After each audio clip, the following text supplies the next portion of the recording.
Welcome to Reality Tea Times 2, the podcast where we discuss all the trash reality TV we love to hate. I'm Danica, and today we're going to be discussing 90 Day Diaries. So, before we do, I do have one hot goss for you, which I haven't really talked much about. I know this has kind of been ongoing for a couple of weeks now, but I'm going to talk about it here. Debbie, Mama Debbie, Colts Debbie, that Debbie. As we know, has been struggling with her immigration status in Years, Canada, and she is in need of an immigration lawyer. And she said this in an Instagram post back in November. She said that she needed someone not too expensive, but maybe even pro bono. Honey, you're not going to get any lawyer that's going to do something pro bono for you. So she was trying to get her permanent residency here in Canada because she loved living here with Tony. However, in January 2024, Debbie revealed she was denied entry at the Canadian border because she was given bad information, in quotes, about her residency filing. Debbie was asked to go back to Las Vegas until her permanent residency forms were filed, and she asked for prayers, please. In her Instagram post, she captioned her post as such: "We really messed up and I waited a bit too long. What the fuck were you doing? Honestly. Anyways, we were told the wrong information and we should have done more checking. Sounds to me like you might have used an immigration consultant instead of a lawyer. I'm going to put this out here as a PSA for everybody. As a person whose ex-husband did the same thing, do not, I repeat, do not use an immigration consultant. They will fuck with you." And that is exactly what happened to my ex, which is why he got deported. He got false information, bad information from an immigration consultant that is now going through some legal shit, finally. And he had been doing it for years. So do not use an immigration consultant. Save up what you need to do money-wise and get a lawyer. Anyways, moving on.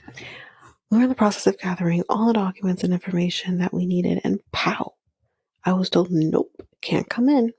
It's ironic. Two old people find love in their early 70s and all they wanted to be together, spend their remaining years together. They choose Canada, but now they say, nope, you can't come in until your paperwork is filed. Laws are laws, but once in a while there's that time when you can say, you know what? We'll give you a little extra time to file those papers. How about 30 days? But laws are laws. We know we should have done more checking, but to not allow me to come in with only the clothes on my back? I had to leave the man I love. Hopefully, we can get this filed quickly and get back to enjoying our life and our love. I will post this on our socials. But, yeah, I guess it just kind of goes to show everybody in good old America, we're not all nice here in Canada. But you know what? To keep with tradition of Canadians, we are so sorry, Debbie, that you couldn't come in. Let's move on. I really don't care. But let's get into 90 Day Diaries. Season 5, Episode 3. Knowing Me, Knowing You. There is nothing we can't do. I see what y'all doing. You're trying to make me sing all these ABBA songs. What is wrong with you, 90 Day? Like, really? Okay.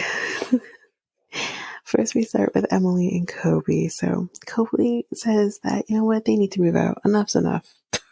I agree. But Emily is taking Kobe somewhere that he's never been before. She's not telling him where they're going yet. They're just going to drive there.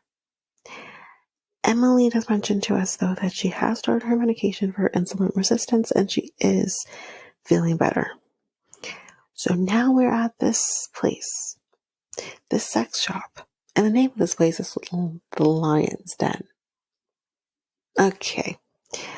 So, he does mention that sex shops are not exactly common in Cameroon. He doesn't say that they don't exist, but it's just not as common. So he picks up, or sorry, she picks up something that's like a ball cage, the kind of thing that kind of will control when he gets an erection. It's not for him at all. He says, no, thank you. But they are definitely going to get handcuffs. Safe. Handcuffs are safe. It's fine.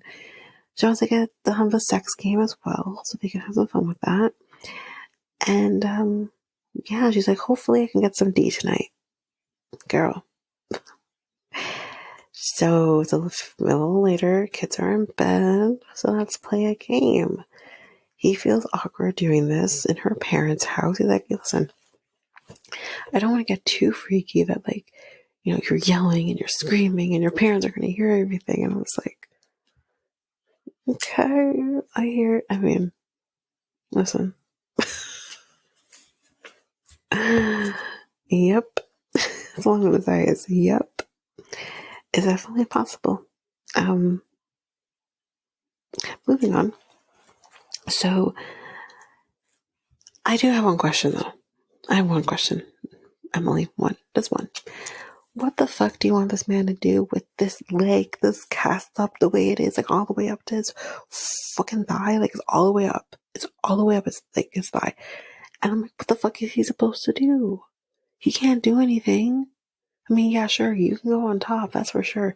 But like, do you want to do all the work? Like, I'm just like, wait, what is he gonna do? And again, like, even that though would be so awkward. It'd be so awkward. There's no way these people had sex that night with his leg like that. Come on. I mean, maybe they did, but like, really? Anyways, next. It's a few weeks later. They're now gonna go house hunting. He wants to really feel like he is the head of his family. He doesn't really feel that way living in her parents' house. But we are at this house. It's nice. Kobe is thinking about all the places that they could have fun in this house. And he's like, what kind of fun? He's like, come on. And Emily would like to live a little closer, though, to downtown. But she does say that they need their own house so that they can have sex everywhere that she wants to. Right?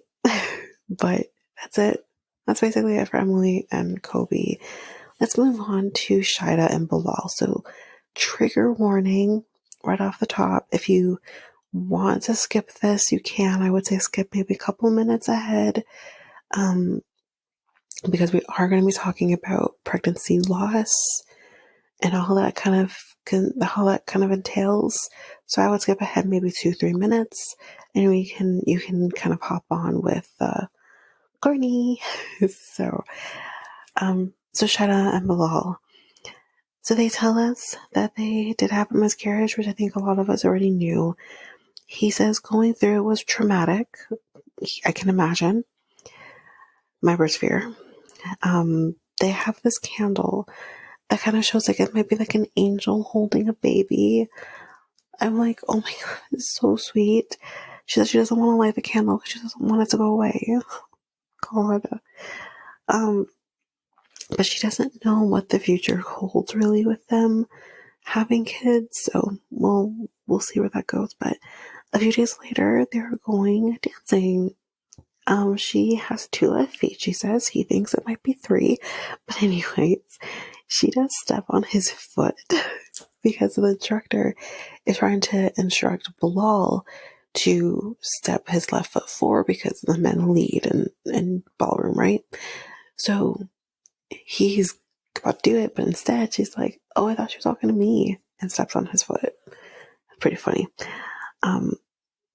Now they're going to go get some ice cream. She says she definitely enjoyed the dancing, but he does bring up about them maybe trying again. And she's a little hesitant. Not that she doesn't want to have kids, obviously, we know she does. But he knows that she's scared, but you just don't know what the future holds.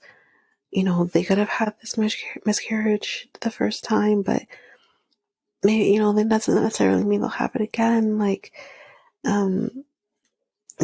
so she does say that, yes, she is a little nervous. She is a little scared, but she's ready for them to try again. But that's it for Bilal and Shaeeda. It was pretty quick with them. So let's go over to, I am so fucking happy, Courtney. Oh my god, oh my god. I'm so happy to talk about her. This is going to be great. Okay, let's get into it. She's graying, guys. And she blames it on the Orlando men. She's getting her hair done so she can get that fixed. So she's still living with her parents, as we will discover later. But she does talk about like the history and everything. And she does talk about the period cup guy. And she says, she said living with period cup guy was torture.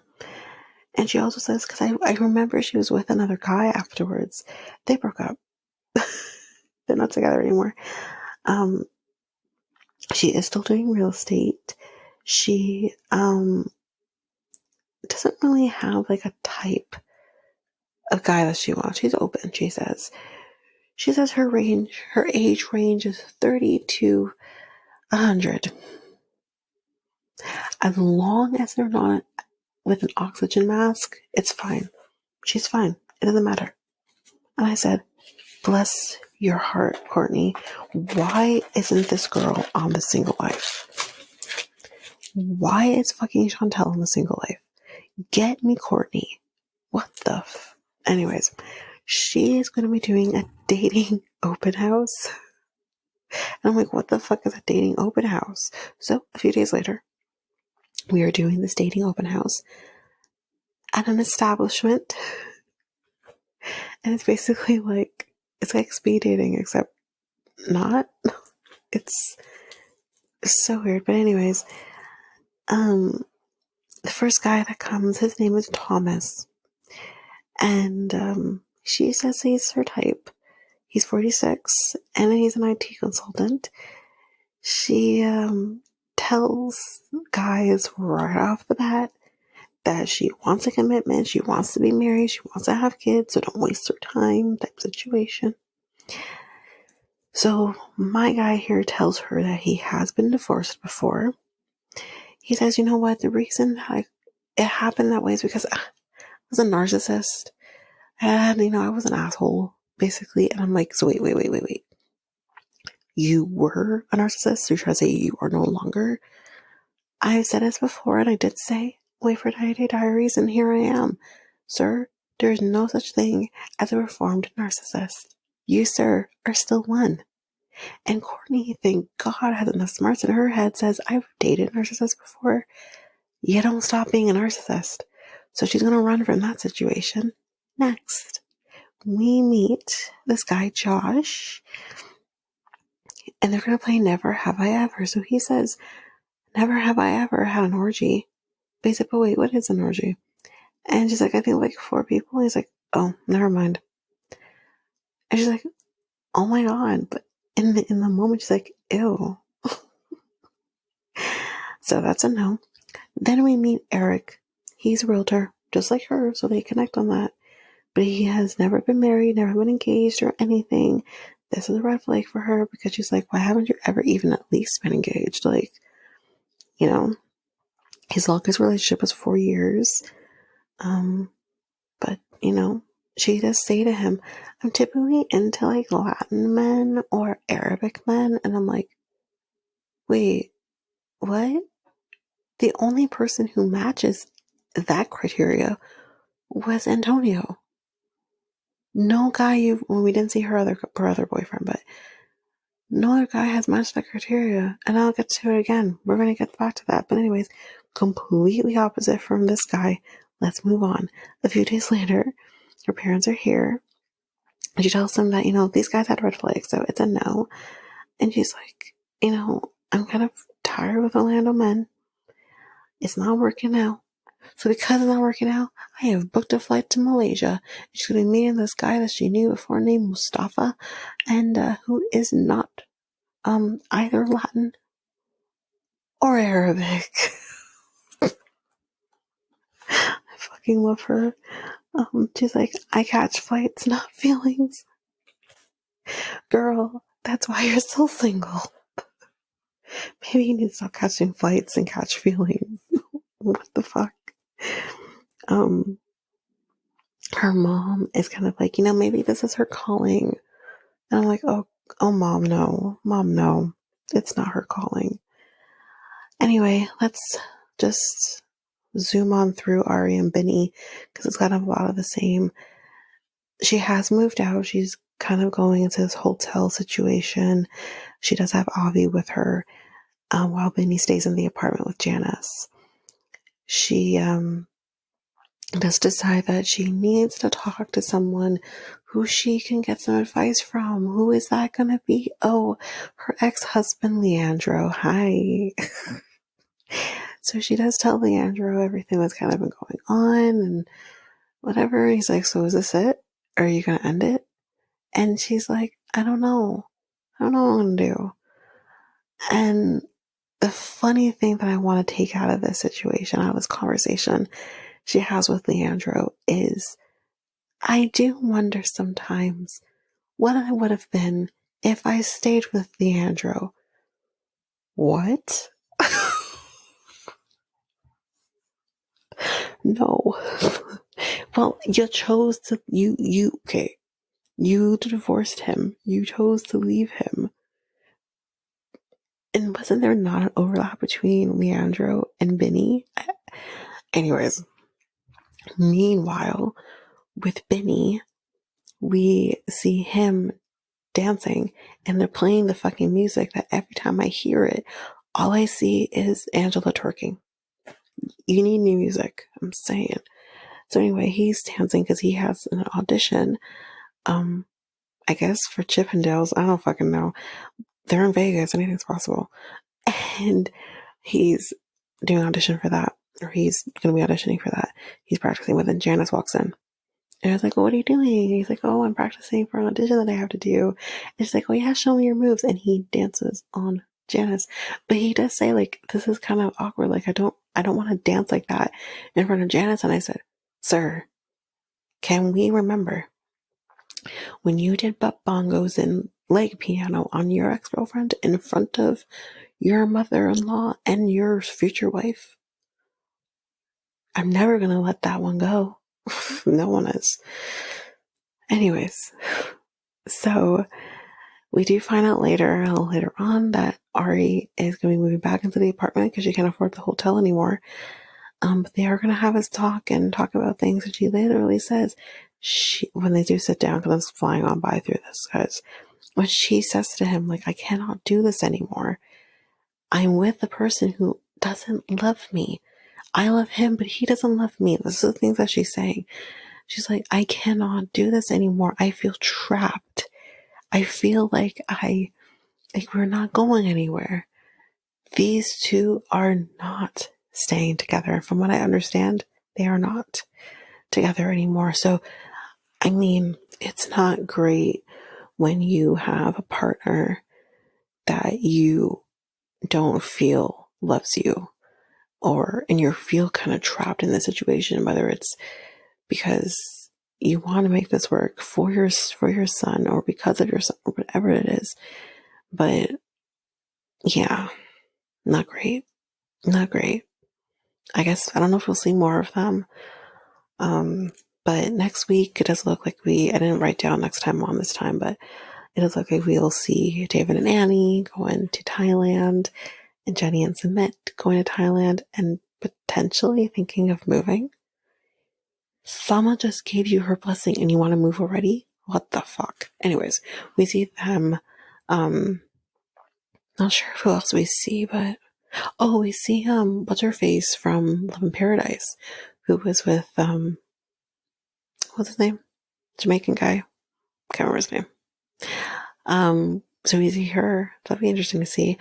I think this might be a Love in Paradise type episode, catch up episode, because we also see Daniel and Amber. So, Amber being Amber.